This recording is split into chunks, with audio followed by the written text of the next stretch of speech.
Bab 521. Ada perubahan sesaat di mata Lloyd ketika sosok Nicole terpantul di sepasang mata menawan namun jauh. Hanya ada dia di matanya.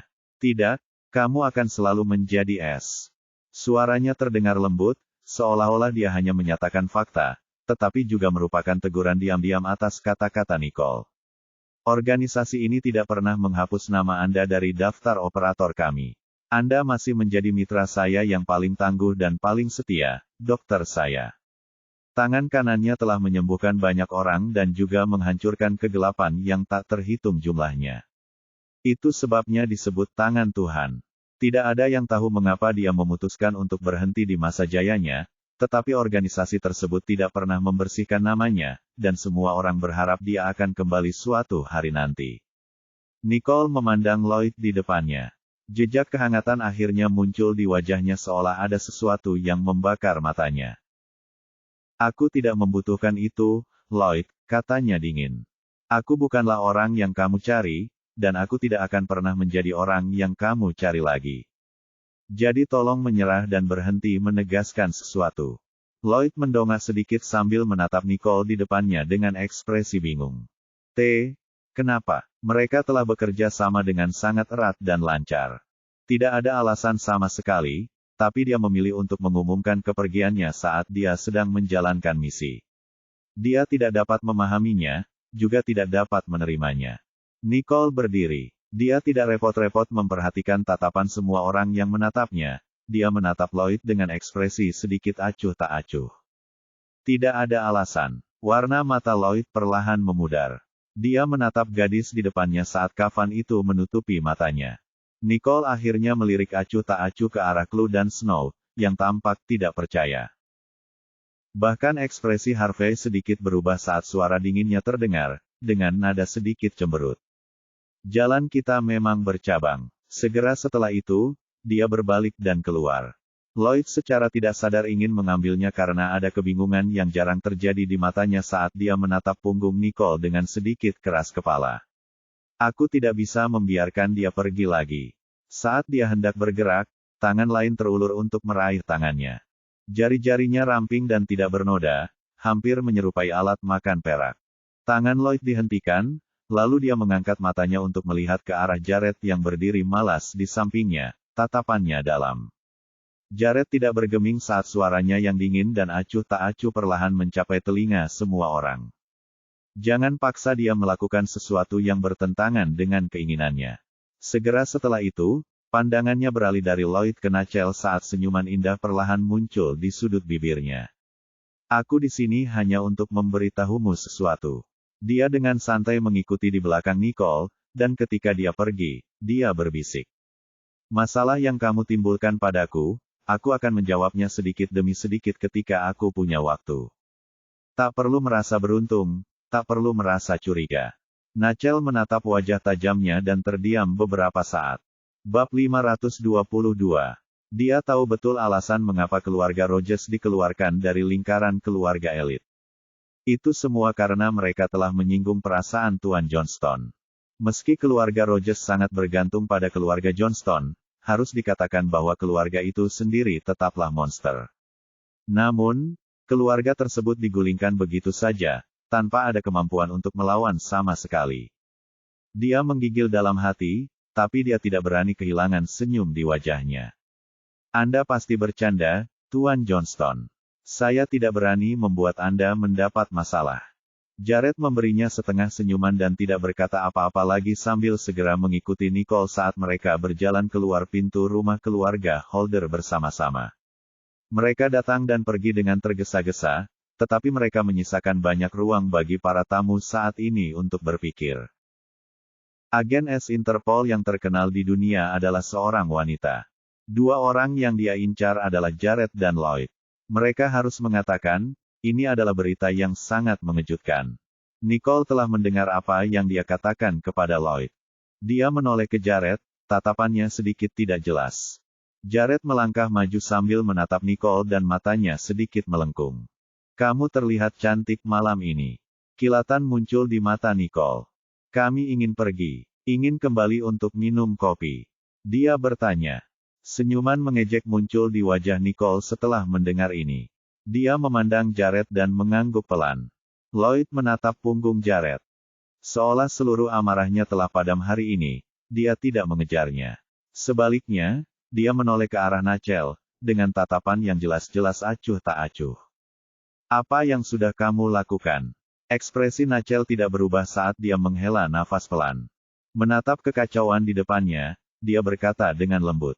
Baiklah, kita selesaikan saja hari ini. Saat Damien dan Miley keluar, mereka masih linglung. Dia perlahan menoleh ke Chloe di belakangnya dengan tatapan tidak percaya di matanya. Apa yang terjadi? Apa yang dikatakan kakakmu itu benar? Apakah kamu benar-benar dikeluarkan dari kru oleh Nona Nachel? Mereka telah menyaksikan tingkah laku Nachel sebelumnya, dan dia bertemu Chloe, yang mencoba menyanjungnya dan berkata tanpa ragu-ragu. Ekspresinya nyaris bermusuhan. Nona Chloe, kita tidak ada hubungannya satu sama lain. Mohon jaga dirimu di masa depan. Keluarga Holder tidak akan pernah mengundang pencuri sepertimu ke perjamuan kami.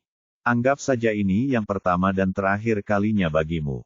Chloe tampak pucat. Kakeknya sekarang mengabaikannya dan bahkan pernah memarahinya dengan kejam sebelumnya, memintanya untuk merenungkan apa yang telah dilakukannya. Kata-katanya begitu tajam, seolah-olah dia tidak mempunyai cucu seperti itu. Untungnya nenek tidak ada di sini hari ini. Chloe berpikir dengan lega. Neneknya, yang sangat memanjakannya, tidak ada di sana, yang berarti dia punya ruang untuk membalikkan keadaan. Saat dia memikirkan hal ini, matanya menjadi sangat suram. Bab 523. Ini semua karena Nicole. Kalau tidak, aku tidak akan berakhir seperti ini. Seolah mengingat kejadian sebelumnya, ekspresi Chloe berubah. Dia buru-buru berjalan ke depan, mengabaikan kedua orang tuanya, dan tentu saja mengabaikan pertanyaan Miley. Ekspresinya berubah drastis hingga dia terlihat sangat cemberut. Luka sedang duduk di dalam mobil dan tampak bosan. Tiba-tiba saya mendengar suara pintu mobil dibuka dan ditutup dengan keras. Dia sangat terkejut hingga tubuhnya gemetar, dan ketika dia berbalik, dia melihat ekspresi Chloe yang sangat pahit. Dia bertanya dengan hati-hati. Ada apa? Apa ada yang tidak beres hari ini? Segera setelah itu, dia menyadari bahwa cincin kesayangan Chloe hilang. Dia segera menyadari sesuatu ketika dia bertanya, di mana cincinmu? Kilatan kebencian muncul di mata Chloe saat dia mendesis. Wanita jalang itu mengambilnya, Nicole. Dia mengembalikannya pada Snow. Ia tidak merasa ada yang salah dengan perbuatannya. Di matanya, berlian itu dibeli olehnya dan menjadi miliknya.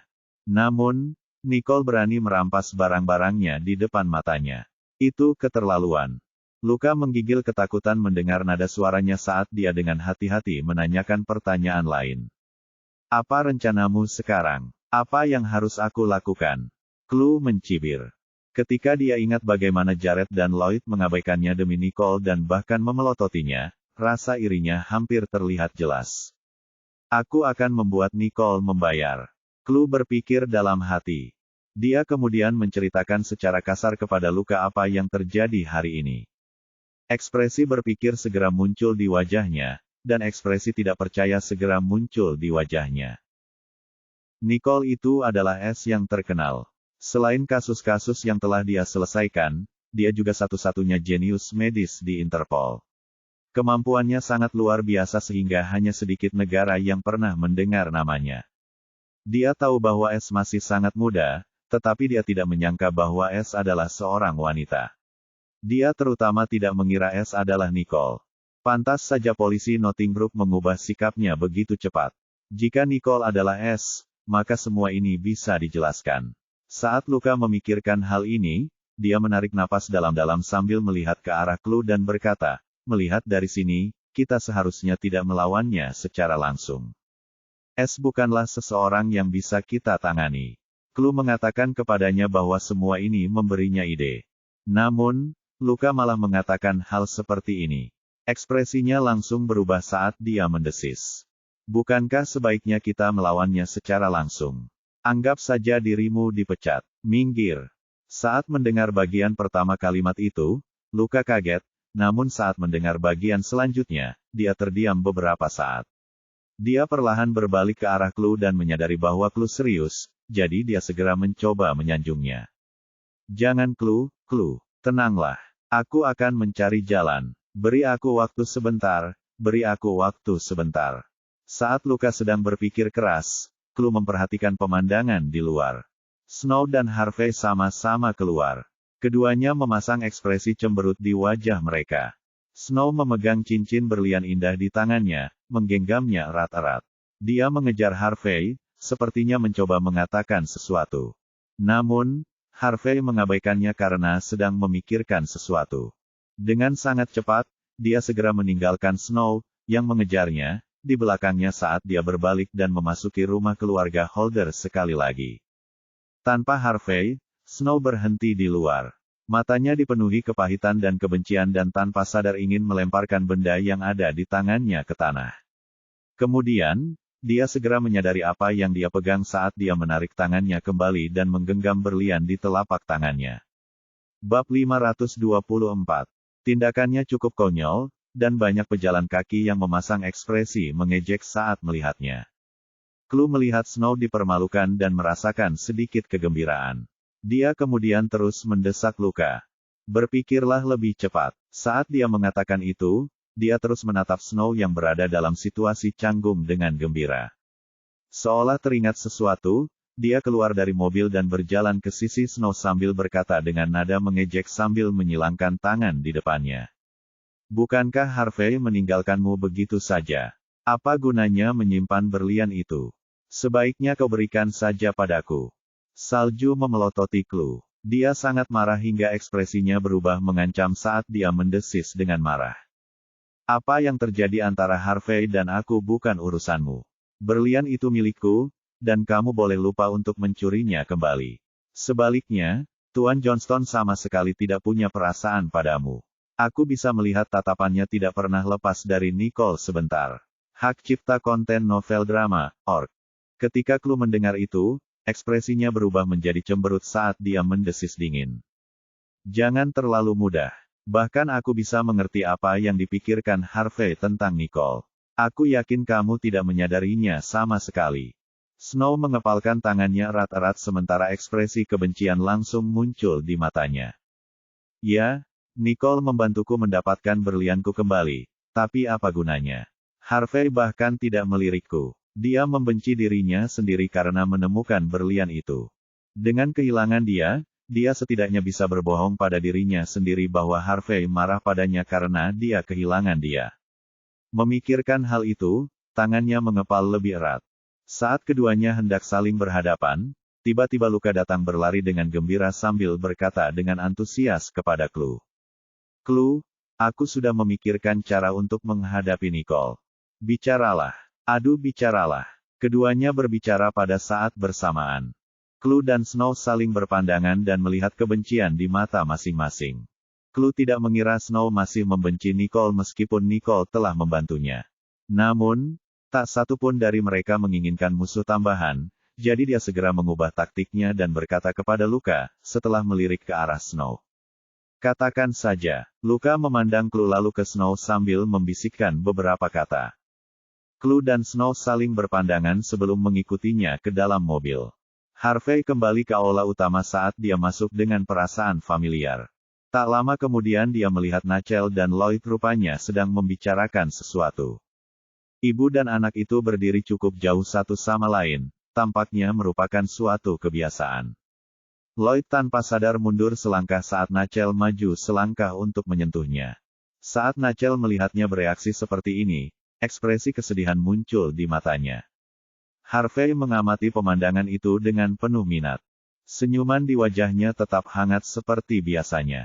Ketika salah satu pelayan keluarga Holder melihatnya lagi, dia bertanya dengan bingung. Tuan Harvey, apakah ada sesuatu? Mendengar itu, Lloyd dan Nachel berbalik saat Nachel memandang Harvey dengan tatapan bermusuhan.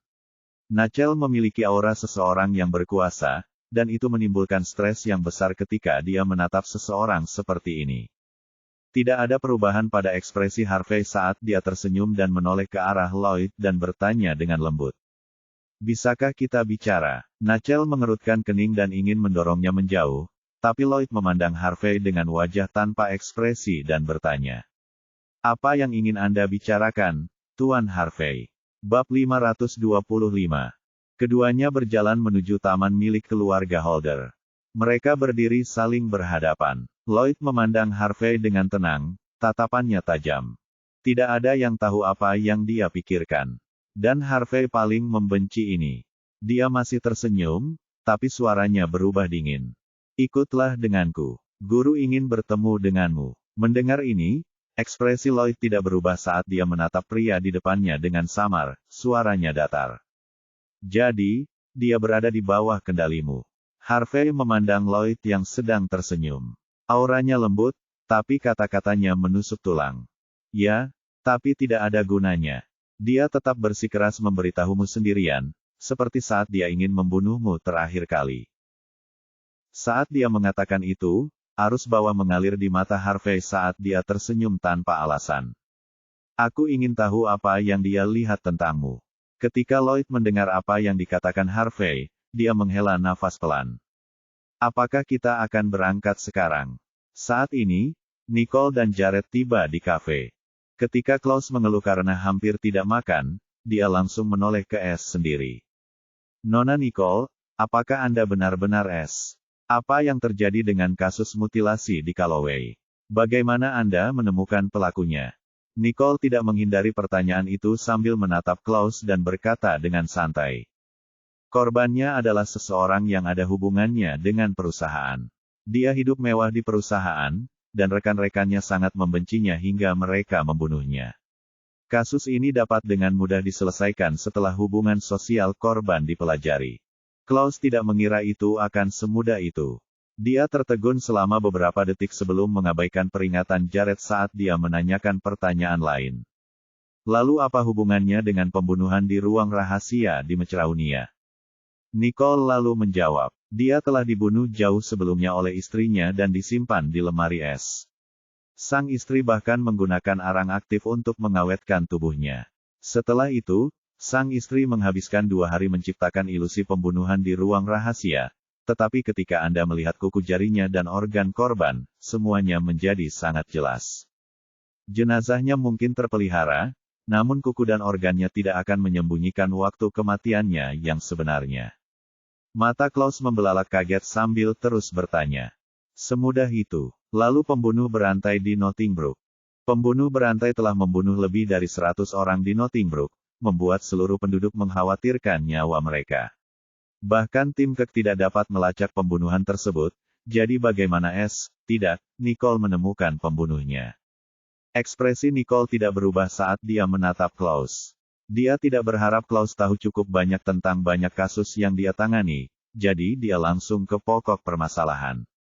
Pembunuhnya adalah seorang dokter hewan yang ahli di bidang peternakan. Unit K9 sudah menemukan tempatnya, tapi mereka tidak berani masuk ke tempatnya. Saya hanya membuat penampang lokasi yang dicari unit Kek dan segera menemukan pembunuhnya. Klaus menanyakan beberapa kasus lagi, dan melihat Nicole dapat menjawab semuanya dengan lancar, dia sekarang memercayainya. Mengingat bagaimana dia mengetahui detail kasusnya, Nicole, tanpa ragu, Es. Jared tidak memandang ke arah Klaus melainkan menatap Nicole dengan lembut sambil tersenyum. Nicole menatap matanya dan menyadari sesuatu saat dia bertanya dengan sedikit tak berdaya.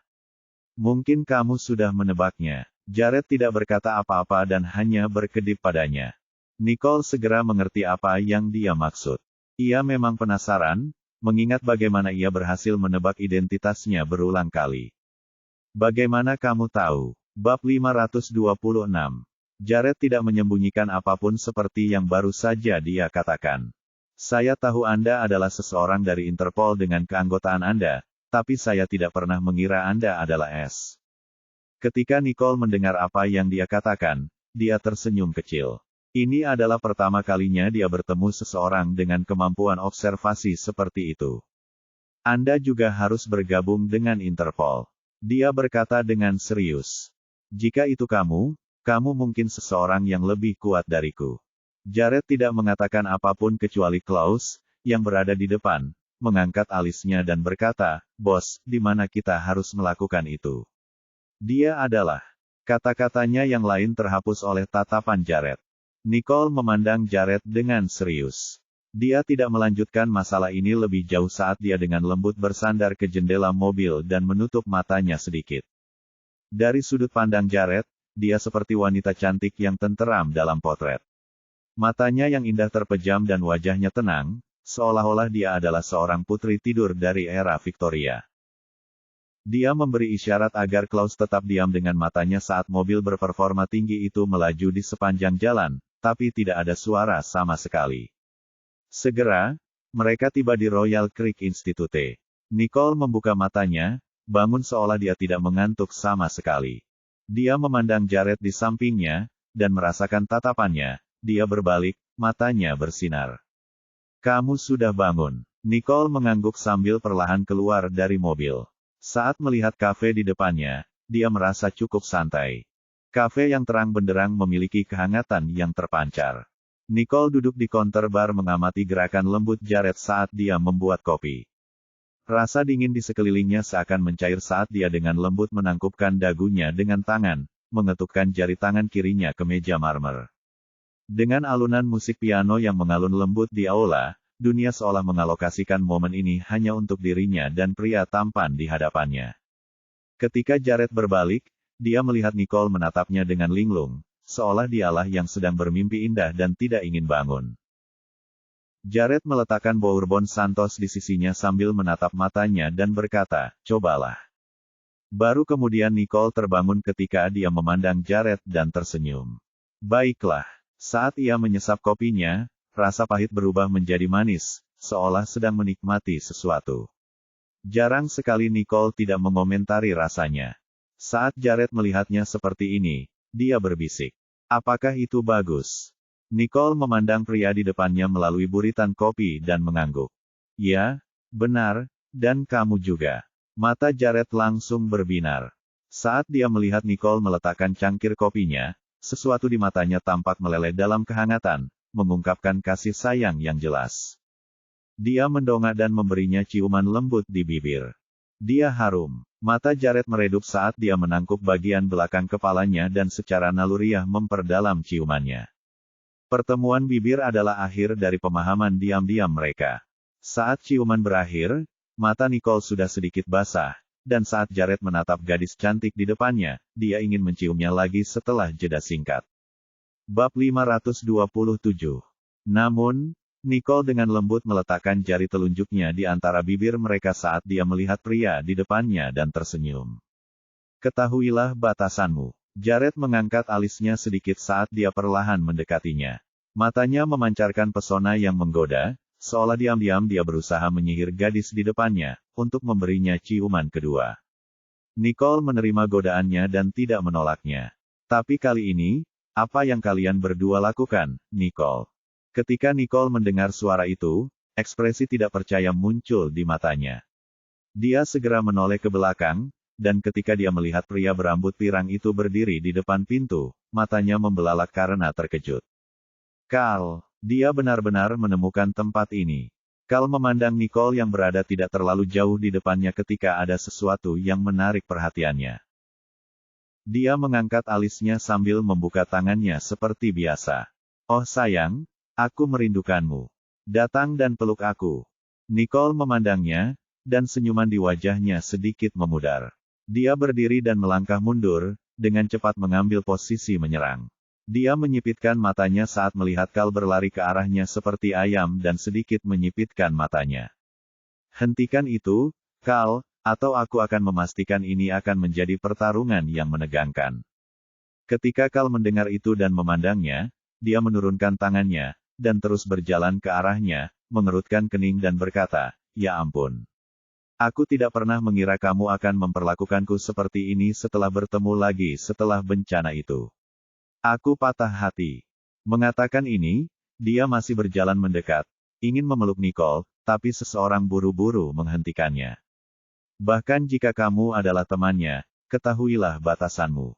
Ketika Carl mendengar itu, dia sedikit menyipitkan matanya sambil menatap pria tampan itu. Dia sangat akrab dengan Nicole dan baru saja melewati batas. Mendengar kata-kata berwibawa itu, tatapan bermusuhan muncul di mata Carl. Jared berdiri di depan Nicole, tingginya hampir sama dengan Cal. Keduanya saling berhadapan, dan untuk sesaat, mereka tampak seimbang.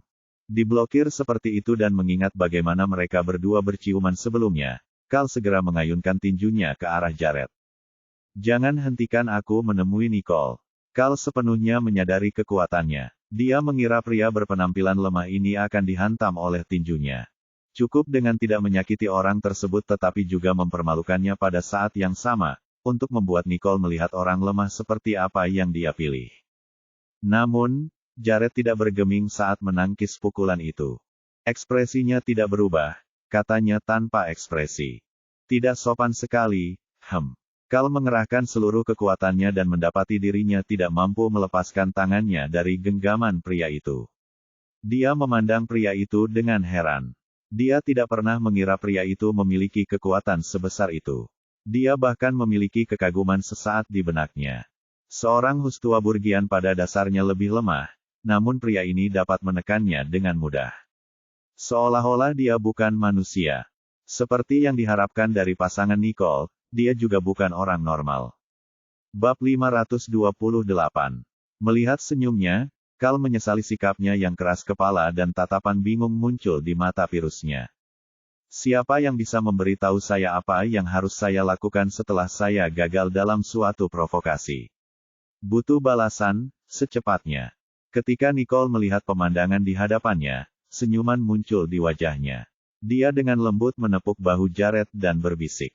Tidak apa-apa. Jared tahu bahwa dia ingin membantu Cal keluar dari kesulitan ini, jadi dia mengangguk ke arah Cal dan berkata dengan tenang. Kekuatan yang bagus. Lakukan lebih banyak lagi. Dia lalu dengan santainya melepaskan tinju Cal dan bahkan menyodorkannya kopi. Menikmati. Nicole memandangi wajah Cal yang kebingungan, ekspresi konyol yang jarang muncul di wajah tampan dan menawannya. Dia tersenyum ketika dia duduk di samping Cal dan bertanya. Kenapa kamu datang mencariku? Bukankah kita masih punya waktu beberapa hari sebelum tanggal pertemuan? Baru saat itulah Cal melihat ke arah Nicole. Pupil matanya mengecil saat dia akhirnya menenangkan diri setelah menyesapnya. Sedemikian rupa sehingga seluruh temperamennya sedikit berubah. Nicole, aku di sini untuk menjemputmu. Nada suaranya serius, dan mata Nicole langsung bersinar lebih tajam. Ini sudah dimulai lagi. Cal mengangguk. Wajahnya yang biasanya penuh gairah telah kehilangan keceriaannya dan menjadi sangat dingin. Kami membutuhkanmu. Sekarang, melihatnya seperti ini, Nicole dengan lembut mengetukkan jarinya ke meja sambil berkata perlahan. Beri aku sedikit waktu lagi. Ini tidak akan memakan waktu terlalu lama. Cal memandangnya dan mengangguk sedikit, rasa bersalah dan keraguan terlihat di matanya. Aku sebenarnya tidak ingin melibatkanmu dalam hal ini. Nicole, hidupmu harus seperti ini, tenang dan damai, tanpa ada gangguan dariku. Dia tidak melanjutkan ketika Nicole menatapnya dengan tekad di matanya. Konten eksklusif dari Noveldrama.org. Jangan katakan itu. Kita bersama-sama dalam hal ini, bukan? Kamu adalah partner terbaikku selamanya. Cal menatap matanya yang tenang dan rileks sambil menghela napas dengan lembut. Senyuman akhirnya muncul lagi di wajahnya. Aku tahu kamu akan membantuku karena kamu adalah Nicole. Hanya surga yang tahu betapa cemas dan putus asanya dia saat menghadapi kekacauan itu. Nicole lebih muda darinya, namun bagaimanapun juga, dia akan merasa nyaman setiap kali dia ada. Seolah-olah dia tahu apapun yang terjadi, Nicole akan berdiri di sisinya dan membantunya mengurus semuanya. Memikirkan hal ini, Cal mengulurkan tinjunya, mata biru kehijauannya menatap Nicole tanpa berkedip. Yang terakhir mengangkat alisnya dan dengan lembut membenturkan tinjunya. Keduanya kemudian saling berpandangan sambil tertawa. Great Oak Harvey menatap langit yang semakin gelap saat senyuman di wajahnya menghilang, hanya menyisakan sedikit rasa dingin di tempatnya. Bab 529. Sanatorium kumuh di depannya berantakan. Seluruh bangunan menjadi gelap karena pembatasan. Meski begitu, Lloyd tidak ragu. Dia bertanya dengan lembut tanpa berbalik, kamar yang mana? Lantai paling atas. Kamar 312, kata Harvey apatis. Mereka menaiki tangga perlahan. Lloyd berdiri di depan pintu tua dengan cat yang mengelupas. Dia sedikit mengerutkan kening ketika berkata, bagaimana kamu bisa membiarkan dia tinggal di tempat seperti itu? Harvey mencibir sambil menoleh ke arah Lloyd. Matanya bersinar karena kebencian. Dia ingin aku mati. Aku beruntung aku tidak membunuhnya. Aku tidak suka sikap Lloyd yang penuh kasih sayang. Sangat arogan. Orang lain mungkin tidak menyadarinya, tapi aku bisa melihatnya. Dia sangat konyol dan bertingkah seolah dia di atas segalanya, pikir Harvey. Tapi aku masih tidak yakin bagaimana dia bisa mengenal Nicole. Dia bahkan tahu tentang identitas S-nya. Lloyd menghela nafas pelan. Dia tahu Harvey mengatakan yang sebenarnya. Dia tidak punya alasan untuk mengizinkan orang-orang di ruangan itu. Buka pintunya, katanya lembut. Sedikit ejekan melintas di mata Harvey. Dia mengutak-atik kunci di tangannya. Sebaliknya, dia dengan santai menoleh untuk melihat Lloyd. Bagaimana kamu bertemu Nicole? Harvey bertanya dengan santai. Lloyd tidak menoleh ke belakang. Dia menggerakkan jarinya sedikit sambil dengan tenang berkata, dia mentraktirku. Sedikit nostalgia muncul di matanya saat dia memikirkan hari-hari kelamnya. Nicole adalah cahaya paling terang di hari-hari kelamku. Harvey memandang pria yang berdiri di sampingnya. Ketika saya masih muda, Lloyd adalah orang yang saya cita-citakan. Saya tidak berpikir bahwa satu-satunya kesamaan yang kami miliki sekarang adalah kami berdua menyukai Nicole. Kenapa kamu terus menunggunya? Sedikit kekecewaan muncul di mata Lloyd. Dia mendengarkan apa yang ditanyakan Harvey. Nicole cantik sekali. Tapi dia tidak berjanji padaku saat dia berdiri di samping Jared dengan tenang, desahnya pelan. Saya tidak perlu melapor kepada Anda. Suaranya anggun namun dingin. Dia memandang Harvey dengan tenang sambil tersenyum dingin. Dia lalu membuka pintu di depannya dengan santai. Ayo masuk. Dia tidak punya hal lain untuk didiskusikan dengan Harvey. Lloyd menatap kegelapan pekat di hadapannya saat dia berjalan masuk. Harvey masuk setelahnya. Terdengar bunyi letupan. Lampu pijar menyala. Cahayanya sangat keras dan menakutkan. Lloyd menatap pria kurus di tempat tidur yang hampir tidak manusiawi. Dia kemudian berbalik dan memandang Harvey dengan tidak setuju. Bagaimana dia bisa menjadi seperti ini? Pria yang tidak bereaksi saat lampu menyala terharu saat mendengar suara Lloyd. Dia mengangkat kepalanya beberapa kali tanpa menahan diri karena gerakannya yang drastis. Gulungan. Harvey memiringkan kepalanya. Tabir kabut muncul di wajahnya. Dia dengan santai membiarkan Lloyd melihat pria itu sendiri. Lloyd memandang pria di depannya yang mengalami kerontokan rambut. Jika saya tidak salah, pria ini seharusnya berusia sekitar 50 tahun ini. Dia dulunya adalah pria parubaya yang kuat. Dia dikurung di sini selama lebih dari 10 tahun. Dia tampak seperti akan mati. Pria di depan Lloyd menatapnya dengan mata terbelalak. Pemuda yang berdiri di depanku cukup tertutup. Alisnya lembut. Dia memiliki aura yang tenang, tidak seperti Harvey. Sepertinya dia tidak akan pernah kehilangan kendali. Sedangkan Harvey sangat temperamental. Mereka berdua adalah dunia yang sangat berbeda. Begitu dia mengenali Lloyd, cahaya di matanya yang berlumpur bersinar sejenak. Ada darah di bawah kulit kelopak matanya. Dia tidak ingin membiarkan Lloyd berlama-lama.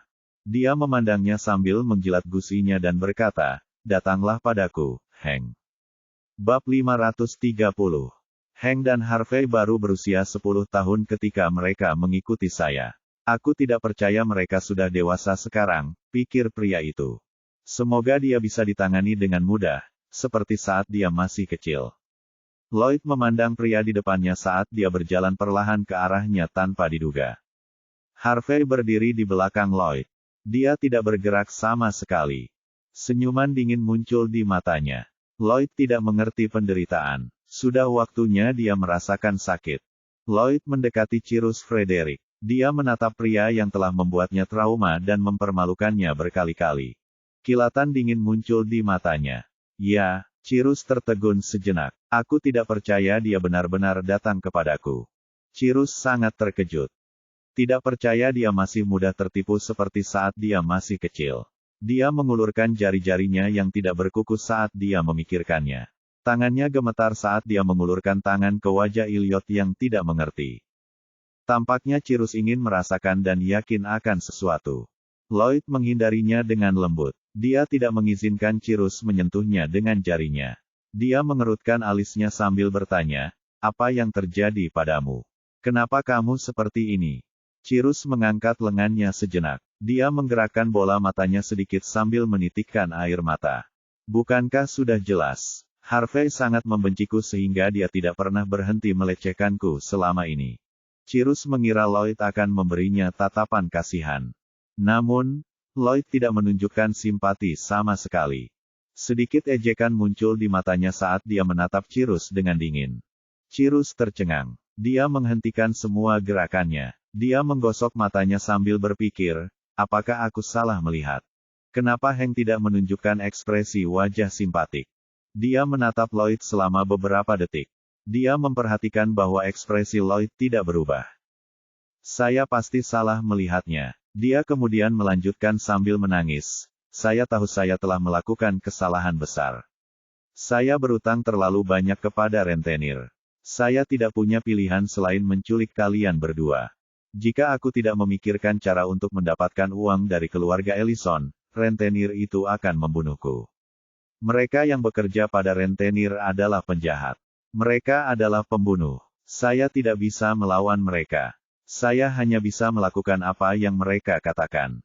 Pada titik ini, perasaan terpendamnya yang disebabkan oleh Harvey dilepaskan. Dia menangis dan merengek. Dia memandang Lloyd sambil terisak. "Cirrus merasa sedih. Tapi hidupmu baik-baik saja selama kalian berdua mengikutiku, kan? Aku memperlakukanmu seolah-olah kamu adalah anakku." Demi kenyamanan Cirrus, dia menamai Lloyd Hank untuk berpura-pura bahwa Lloyd dan Harvey adalah saudara. Ekspresi Lloyd tetap tidak berubah saat dia mengingat kenangan itu. Dia dengan lembut menganggukkan kepalanya dengan kooperatif. Sepertinya dia memperhatikan Cirrus. Cirrus merasa telah mengambil keputusan yang tepat saat melihat reaksi Lloyd. Setelah bertahun-tahun, dendam yang mendalam mungkin akan hilang. Lagi pula, Hank terlalu mudah tertipu. Dengan dia di sini, meski Harvey ingin membunuhku, Hank akan melindungiku. Saya tidak ingin mati bahkan setelah hidup dengan waktu pinjaman selama bertahun-tahun.